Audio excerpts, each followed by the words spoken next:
Howdy folks, and welcome once again to Omnium Gatherum TV. I am your host Vince Moore. Happy New Comics Day, and happy 1 month anniversary for my channel.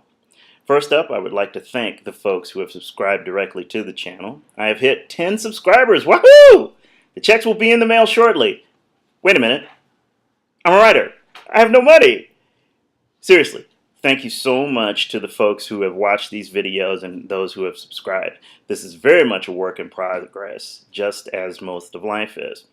Now, I'm going back to a primarily scripted format for these videos, mostly because speaking off the top of my head is very dangerous, and I tend to get to the point rather quickly. In terms of my writing, I'm much more long-winded, and hopefully that will lead to longer, more satisfying videos, provided I don't read like Speedy Gonzalez after 4 coffees, which could happen. As usual, links to all of the items I talk about are in the description box below. And here is all the news I found interesting for this past week. First up, the big news in comics of the week. The Avengers Age of Ultron opened to big business here in the States and other parts of the world this past weekend. The race is on to see if this sequel gets to the $1 billion mark faster than Fast and Furious 7. But the other big geek news of the week turns out to be the departure of Avengers writer-director Joss Whedon from Twitter. Initial reports were he was chased off by rabid feminists who felt he shouldn't have written a sexist joke for Tony Stark, surprise, surprise, and gave the Black Widow and the Hulk a romantic subplot, boo-hoo. The internet's burned with rage aplenty on all sides of the issue for a day or so. Finally, Joss Whedon spoke out to BuzzFeed, saying he wasn't chased off Twitter, but closed his account down so he could concentrate on writing for new projects. That would sound legit to me if I didn't have questions. I do that. Like, wouldn't Joss have some assistant to run his Twitter for him? Or just ignore it while he wrote? I have a Twitter myself and I ignore mine all the time. Inquiring minds want to know what the truth is. Was this a case of the chickens coming home to roost, or the party purity stage of feminism that all movements go through? I have my popcorn ready in any event. Just as I was writing this week's script, I came across this story on Facebook. There is a man in China named Song Bo who suffered from constant headaches and struggled with depression. He seems to have found a cure to the loneliness of his situation in a child-sized love doll he bought off the internet. Now, before you get all weirded out by that, just listen a little further. He takes the doll with him everywhere, treating it as his own daughter, and takes a lot of photos with the doll.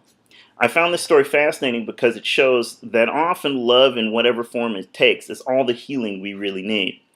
I don't find this story sad, I find it rather hopeful. Also, I've joked for years about buying a real doll for my office to act as my secretary, just to bug people. I wish Songbo and his adult daughter, Xiao Die, I hope I pronounced that correctly, well. On Monday night, the 4th of May the 4th be with you, rather may the Schwartz be with you, I had the pleasure of being a guest on the Stage 30 Anarchy Circus on Dash Radio. That is a mouthful. The host was a former customer of Comics Inc., Rod Emelle, and his guest co-host was Yvette Foy. The usual co-host, TJ Jones, was off for the night. Both folks are comedy writers by trade, and the show itself tends to be a free-form ramble across a number of topics, just up my alley. My former co-worker at Comics Inc., Jason, another former customer, Daryl, and I joined the roundtable to talk about Avengers Age of Ultron, and the train took off from there. I had a good time and would like to thank Rod and Yvette for being great hosts and putting up with my hogging the mic as Artemis jumps into the fray. The show is replaying at rotating times through this week, so those interested should check out the link below. The Stage 30 Anarchy Circus airs live Monday nights from 9 to 11 p.m. Pacific Time on Dash Radio. I would check that out as well. Come on, Artie. Up you go. In U.S. politics, Artemis decided to join me for the broadcast today. In U.S. politics, it looks like the GOP side of the presidential campaign is adding a few more faces with the entrance of Ben Carson, the retired neurosurgeon. Do you have to? And Carly Fiorina, the former head of Hewlett-Packard, into the race.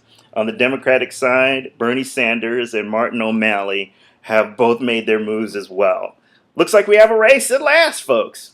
I'm still waiting to see if Joe Biden and or Cory Booker throw their hats into the ring as well, but so far it is looking like the presidency is Hillary Clinton's to lose, just as it was in 2007, and we know how that one worked out. At least it won't be a cakewalk for her from what I see about the unions holding back support for her at this stage. I can't wait to see how it all goes in the coming months.